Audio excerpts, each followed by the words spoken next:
사사기 10장 10절에서 마지막 18절까지 말씀 한 절씩 교독합니다. 이스라엘 자손이 여호와께 부르짖어 이르되 우리가 우리 하나님을 버리고 바알들을 섬김으로 주께 범죄하였나이다 하니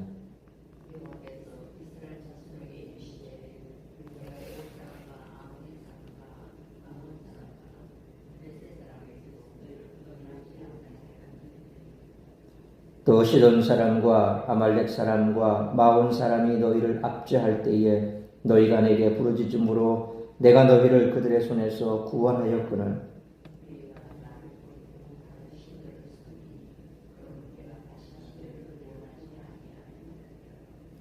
가서 너희가 택한 신들에게 부르짖어 너희의 환난 때에 그들이 너희를 구원하게 하라 하신지라.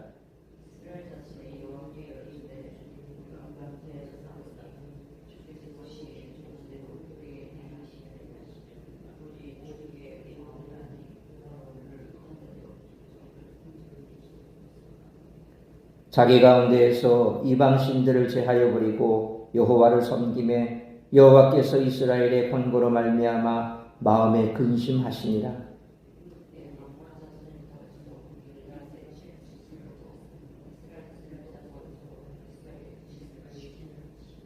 18절 같이 읽습니다.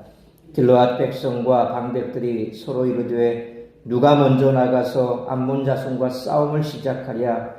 그가 길르앗 모든 주민의 머리가 되리라 하니라. 아멘.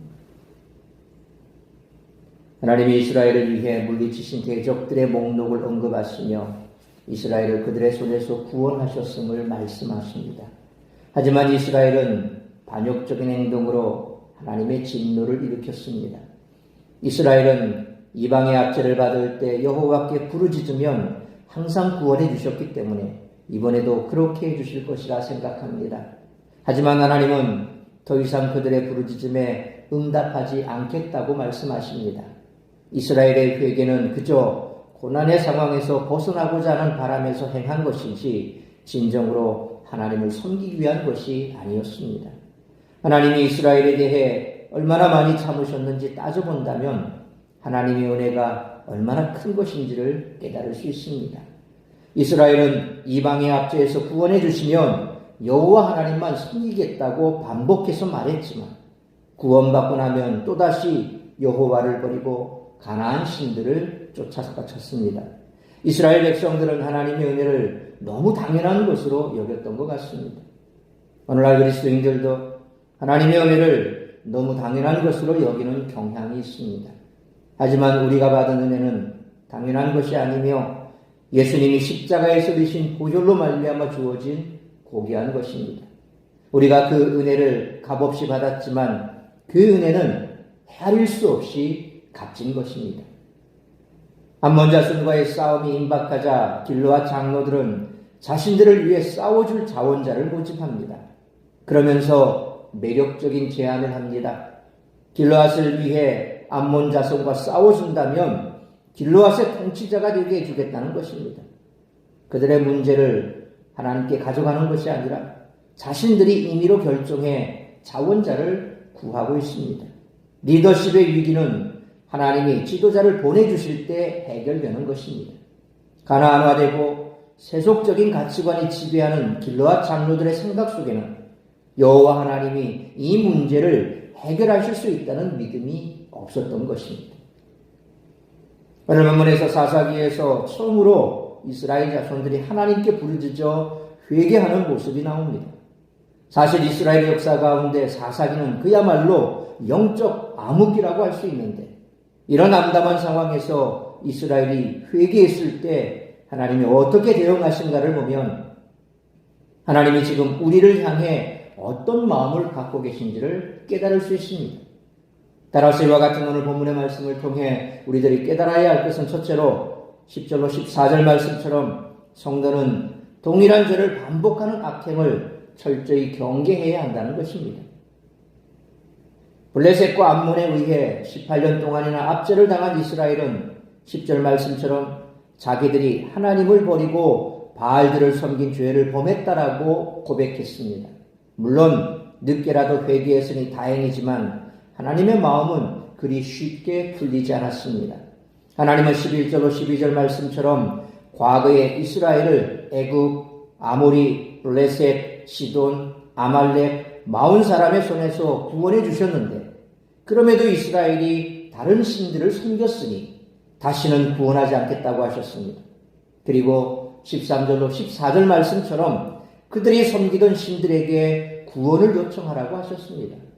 하나님의 이런 반응은 당연한 것입니다. 사람들 사이에도 평소에는 전혀 관심도 없다가 정작 어려워지면 도와달라고 찾아오는 사람이 곱게 보일 리 없습니다. 물론 우리가 죄를 지었을 때 하나님께 나아가 회개하고 용서를 구하는 것이 마땅합니다. 그런데 마치 하나님께 용서받는 것이 권리인 양 생각하는 교인들이 있습니다. 아무리 많은 죄를 지어도 하나님께 나아가 회개하기만 하면 된다고 생각하는, 그래서 죄 짓는 것을 그다지 큰 문제로 여기지 않는다는 것입니다. 만약 우리가 그런 태도를 지닌다면 하나님은 어려움에 빠져 하나님께 용서를 구하는 우리를 향해 지금까지 내가 그토록 좋아했던 돈과 명예와 쾌락에게 가서 도와달라고 해라, 그렇게 대답할지도 모릅니다. 그러므로 하나님은 우리를 사랑하시고 용서하시지만 절대 그것이 우리에게 주어진 당연한 권리가 아니라는 사실을 철저히 인식하고 동일한 죄를 반복하는 악행을 철저히 경계하는 우리 모두가 되시기를 축원합니다. 두 번째로 15절로 18절 말씀처럼 회개한 성도는 하나님의 긍휼을 구하며 모든 삶을 맡겨야 한다는 것입니다. 이스라엘은 15절로 16절 상반절 말씀처럼 재차 자신들의 죄를 인정하고 하나님께 처분을 맡겼습니다. 그저 자신들을 구원해 주시기만 해달라고 호소하고 이방신들을 모두 제거하고 여호와 하나님을 섬기며 하나님의 처분을 기다리는 태도를 보였습니다. 비록 지금까지 우상을 섬기고 하나님을 멀리했던 자들이지만 이제는 회개하는 사람이 가져야 할 태도를 보여주었습니다. 하나님이 용서하실 것이냐 아니냐는 용서를 구하는 사람이 결정할 수 없습니다. 인간관계에서 가해자가 피해자에게 용서를 구한다고 해서 피해자가 꼭 용서해야 할 의무는 없듯이 하나님과의 관계에서도 마찬가지입니다. 하나님이 이스라엘을 그대로 벌하신다 하더라도 이스라엘은 아무 할 말이 없습니다. 회개하는 사람은 그저 하나님의 긍휼을 구할 뿐 용서를 구하는 것은 불가능합니다. 하지만 하나님은 16절 하반절 말씀처럼 이스라엘이 회개할 때 이스라엘을 위해 근심하시고 결국 그들을 건져낼 방도를 찾아내십니다. 하나님은 17절로 18절 말씀처럼 암몬을 통해 이스라엘을 치게 하셨고 이스라엘 중에는 아무도 군대를 이끌고 나설 자가 없게 만드셨지만 이런 절망적인 상황에서도 하나님은 이스라엘이 살 길을 열어주실 것입니다. 그러므로 죄를 범해 하나님께 용서를 구해야 한다면 철저히 하나님께 죄를 고백하고 그저 그분의 긍휼을 구하며 모든 삶을 맡기는 우리 모두가 되시기를 축원합니다. 사랑하는 성도 여러분, 회개하면 하나님이 용서해 주신다는 말은 맞는 말이기는 하지만 이를 악용하는 교인들이 많은 것도 사실입니다. 하나님과의 관계는 기계적인 것으로 생각해서는 안 됩니다. 하나님은 살아계신 분이시며 우리가 행하는 모든 일을 보고 알고 계십니다. 죄인은 하나님께 그 어떤 것도 요구할 권리가 없다는 사실을 잊어서는 안 됩니다. 이것이 참으로 회개하는 사람의 마음입니다. 그러므로 동일한 죄를 반복하는 악행을 철저히 경계할 뿐만 아니라 철저히 하나님께 죄를 고백하고 회개했다면 그저 그분의 긍휼을 구하고 모든 삶을 맡기는 우리 모두가 되시기를 주님의 이름으로 축원합니다. 기도하겠습니다. 거룩하신 아버지 하나님, 은혜와 사랑을 감사합니다. 오늘은 거룩한 주일, 복된 주일입니다. 우리가 이 새벽을 깨워 말씀으로 예배로 이 하루를 시작하게 하시니 감사합니다. 오늘 우리에게 주신 말씀처럼 때로 우리가 너무나 쉽게 하나님 앞에 회개하면 용서하신다는 마치 수학 공식과 같은 이런 생각을 가지고 접근할 때가 있습니다. 오늘 이스라엘 백성들이 처음으로 하나님 앞에 자신들의 죄를 낱낱이 회개한 듯 보였습니다. 그런데 하나님께서는 그들의 속내를 다 알고 계십니다. 그렇게 고백하면 용서하실 것이라고 하는 잘못된 생각하에, 그리고 또다시 그들은 죄를 범할 것이요.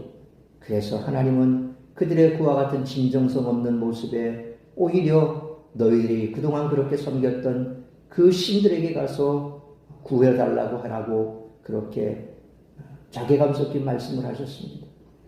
우리가 이 땅을 살아가면서 하나님을 그렇게 대하는지도 모르겠습니다. 우리가 하나님 앞에 회개할 때는 지금 내가 내 죄로 말미암아 어려움을 당하고 있으니 빨리 하나님 앞에 회개해서 그 어려움에서 벗어나기를 원한다는 마치 이스라엘 백성과 동일한 생각을 가지고 있을지도 모르겠습니다. 오늘 다시 한번 우리의 모습을 돌아보면서 하나님을 이처럼 대하고 있지는 않은지 돌이켜 회개하게 하시고, 회개했다면 우리가 하나님께서 우리의 죄를 사하실 것이라고 하는 당연한 듯한 요구를 하는 것이 아니라 하나님 손에 맡기고, 오히려 더 이상 그와 같은 동일한 죄악에 우리가 머물지 않도록 회개했다면 돌이켜 이제는 주님께서 긍휼을 구할 것이요, 또한 주님께서 우리에게 용서해 주신다면 우리의 모든 삶을 주님께 맡기기로 결단하는 그런 삶을 살아낼 수 있도록 붙들어 주옵소서. 오늘도 우리의 성도들에게 주님께서 이처럼 거룩한 주일, 복된 주일을 허락하셨으므로 오늘도 세상 가운데 머물며 죄악된 자리에 머물지 아니하도록 주께서 붙드시고 인도하시고 예배의 자리로 불러주시기를 원합니다. 아픈 성도들 치료하시고 회복시켜 주시고 온전케 하심으로 말미암아 그들 또한 주님 앞에 나와 예배할 수 있도록 속히 회복시켜 주옵시고, 그들이 정말 주님 앞에 간절히 부르짖어 기도할 때에 그들을 만나 주시고 그들을 위로해 주시고 그들에게 강건함을 더하여 주옵시므로 평생토록 주의 말씀에서 떠나지 아니하고 강건하여 주님 앞에 예배하는 삶을 살아갈 수 있도록, 헌신된 삶을 살아갈 수 있도록 은총 내려 주옵소서. 오늘도 이 예배를 시작으로 드리시는 모든 예배가 우리 하나님 기뻐 받으시는 예배가 되게 하시고, 우리가 말씀 안에, 교제 안에 주님의 은혜 가운데 머물며 주님께서 주시는 그 말씀대로 지켜 준행하는 삶을 살아가기로 결단하고 그런 삶을 살아낼 수 있도록 성령으로 충만케 하여 주옵시고 은총 내려 주시기를 간절히 빌고 소원하오며, 이 모든 말씀 우리 주 예수 그리스도 이름으로 기도하옵나이다. 아멘.